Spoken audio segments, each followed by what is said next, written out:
Bonjour à toutes et à tous. Bienvenue à la séance 4 du module 21 de la méthode heuristique des mathématiques. Commençons par nos activités ritualisées. Nous allons travailler à nouveau sur les nombres entre 80 et 99. Tu te souviens? Comment est-ce que l'on choisit si on écrit notre nombre avec 8 dizaines ou 9 dizaines? Oui, si on entend un mot nombre après 80 qui fait partie de la famille des unités, alors mon nombre aura 8 dizaines. Si par contre, j'entends un mot nombre après 80 qui fait partie de la famille des 10, alors mon nombre aura 9 dizaines. C'est parti. Je te propose celui-ci. Fais une pause sur la vidéo. Alors, qu'as-tu trouvé? 97. 17, mot nombre de la famille des 10. 97 a donc 9 dizaines. Il fallait l'écrire ainsi. Le suivant. Fais une pause sur la vidéo. Alors, moi je lis 83. Très bien. 3, mot nombre de la famille des unités. 83 s'écrit donc ainsi avec 8 dizaines et 3 unités. Le dernier. Fais une pause sur la vidéo. Moi je lis 96. 16, mot nombre de la famille des 10. 96 s'écrit donc ainsi 9 dizaines et 6 unités. Bravo! Mais que de progrès dans ces nombres entre 80 et 99! Bon alors, puisque tu es super fort, nous pouvons continuer. Cette fois-ci, je vais te faire une dictée de nombres. Attention, les nombres seront compris entre 60 et 99. Donc tu vas devoir bien faire attention et choisir si tu dois écrire un nombre qui commence par un 6, un 7, un 8 ou un 9. Tu es prêt? Alors c'est parti. 93. 93.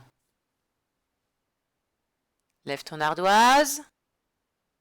93, j'entends 13, donc mot nombre de la famille des 10.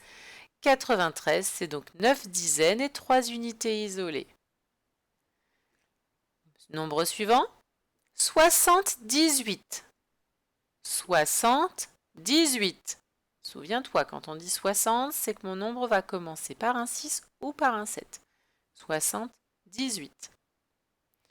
J'entends 18 après 60, mot nombre de la famille des 10. 78, c'est donc 7 dizaines et 8 unités.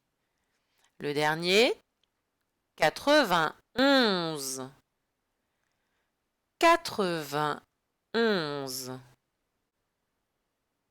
Lève ton ardoise, vérifions. Après 80, j'entends 11, mot nombre de la famille des 10. Mon nombre s'écrira donc 9 dizaines et une unité. Tu sais ce que je vais te demander maintenant? Tu en as l'habitude? Oui, très bien, je vais te demander de me ranger ces trois nombres dans l'ordre croissant, c'est-à-dire du plus petit au plus grand. N'oublie pas d'utiliser ces symboles mathématiques. Fais une pause sur la vidéo et à tout de suite pour la correction. Alors, quel est le nombre le plus petit? Regardons, comparons le nombre de dizaines. Dans 93, j'ai 9 dizaines. 78, c'est 7 dizaines. Et 91, c'est 9 dizaines. D'accord? Lequel nombre a le plus petit nombre de dizaines? Très bien, c'est 78, puisqu'il n'a que 7 dizaines alors que les deux autres ont 9 dizaines. Donc, 78, c'est notre plus petit nombre. Maintenant, ici dans 93, j'ai 9 dizaines et 91, 9 dizaines. Comment est-ce que je fais pour comparer ces deux nombres? Eh oui, je vais regarder les unités isolées. 93, j'ai 3 unités isolées.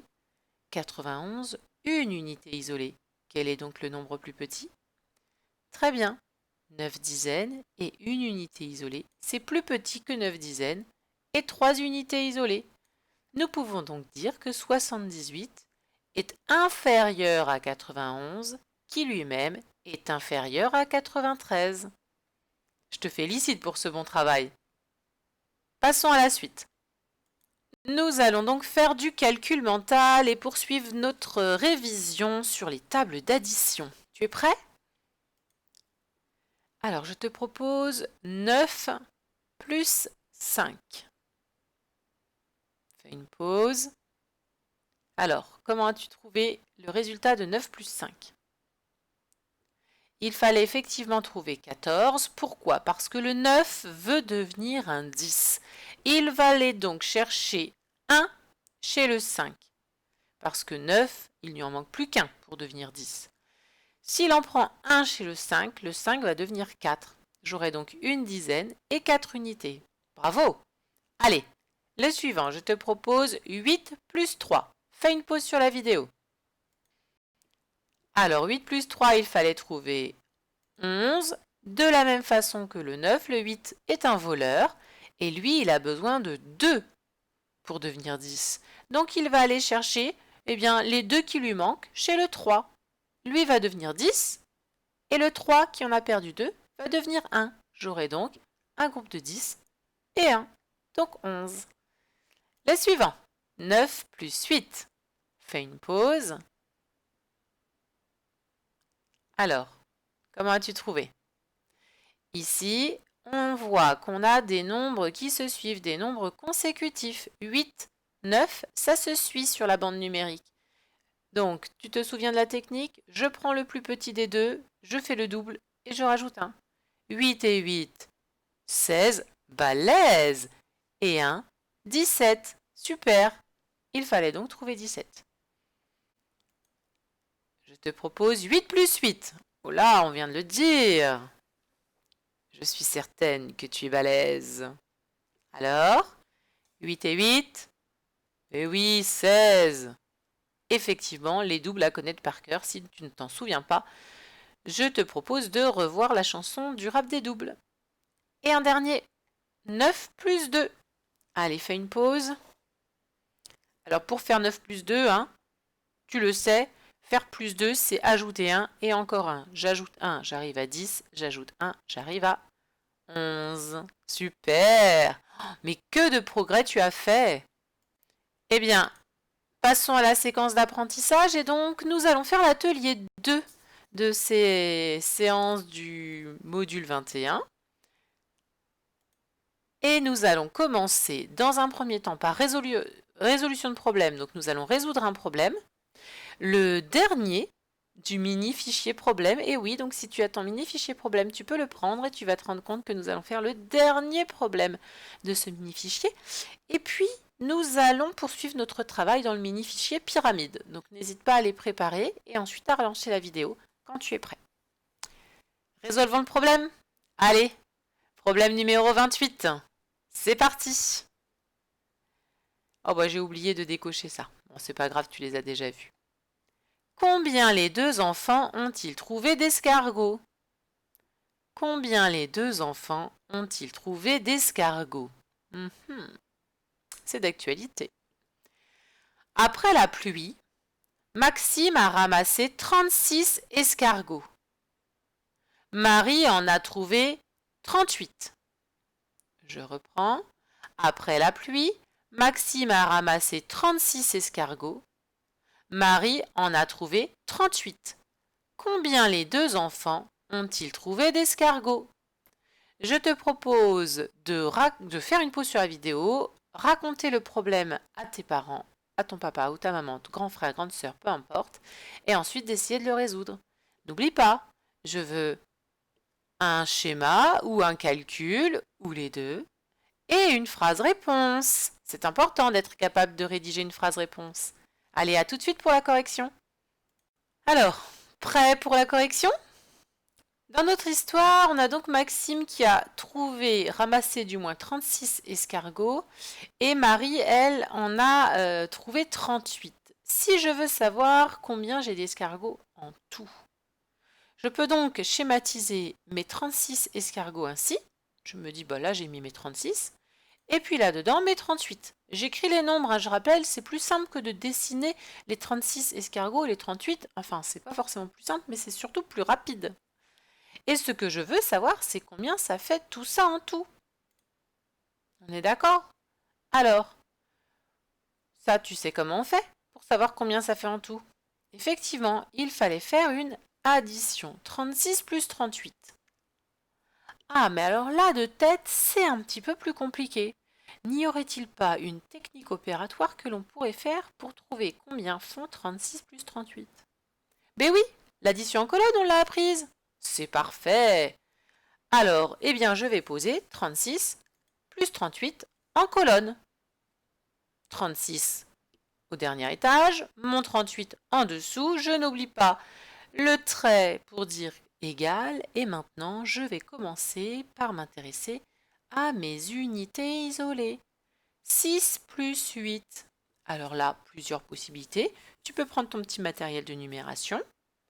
Tu peux utiliser ta bande numérique. Tu peux le faire de tête en sachant que le 8, tu sais bien, vole, etc. Ou il va voler 2 pour devenir 10. Ou bien tu peux éventuellement compter sur tes doigts, mais ça vraiment en dernier recours. 6 plus 8, ça fait 14. Ouh là là, 14. Oui, 14, je peux donc construire un nouveau groupe de 10. J'ai donc 4 unités et une dizaine que j'ai construites. Et maintenant, je vais compter combien j'ai de dizaines en tout. 1 plus 3, 4 plus 3, 7. Je peux donc dire que 36 plus 38, ça fait 74. Alors, quelle est la phrase réponse? Voilà, ils ont trouvé 74 escargots. Super, non? Très pratique quand même, cette technique opératoire de l'addition, quand on a ce genre d'addition, ce genre de somme à faire. Allez, passons à la suite. Maintenant, je te propose de prendre ton mini fichier pyramide et nous allons faire 2 pyramides aujourd'hui. Un petit rappel quand même du fonctionnement. Ici, je te rappelle que les cases au-dessus de deux autres est obtenue en additionnant les deux nombres. Donc ici, si j'ai 3 et 2, ici c'est 3 plus 2. Alors évidemment, dans la case, je n'écris pas 3 plus 2. J'écris, mais oui, 5, tout à fait. Alors qu'ici, par exemple, je vais devoir faire une addition à trous. On sait faire ça maintenant. Je sais que ça plus ça doit faire 9. Donc, combien est-ce qu'il manque ici? À 7 pour faire 9, c'est 7 plus 2. Voilà. Donc, si on a une pyramide plus grande, on a toujours les deux du dessous qui font le nombre qui est au-dessus. Tu vois bien, là, il y a une partie commune de cette case-là avec ces deux-là. Ces deux-là font, d'accord, additionnés, font le nombre que l'on doit indiquer dans cette case-là. Et pour trouver le nombre tout en haut, bien je fais ces deux cases-là, 6 plus 7 et ça fait 13. C'est clair? Bon. Je te propose de faire donc la pyramide 21 et la pyramide 22. Tu fais une pause sur la vidéo et je te dis à tout de suite pour la correction. Alors, ici, pour cette pyramide, il me manque quelque chose ici. Mais je sais que 5 plus ce quelque chose, ça doit faire 9. 5 plus 4, très bien. Pour trouver ce nombre, c'est le résultat de 6 plus 5. 6 plus 5, 11. Très bien. Et là, je fais donc la somme de 11 et 9. 11 plus 9, ça fait 20. Bravo. Ici, je sais que je dois ajouter quelque chose à 7 pour faire 9. C'est 7 plus 2. Très bien. Ici, je sais aussi que je dois ajouter quelque chose à 7 cette fois-ci, mais pour faire 8. 7 plus 1. Oui, très bien. Et enfin, le nombre qui est tout en haut de la pyramide, je l'obtiens en additionnant bien les deux nombres du dessous. 8 plus 9, et ça on sert. 8 et 8, 16 et 1, 17. Il fallait donc trouver 17 tout en haut de cette pyramide. Je te félicite pour ce bon travail. Bon, la séance est terminée. Je te dis à très bientôt pour une nouvelle vidéo.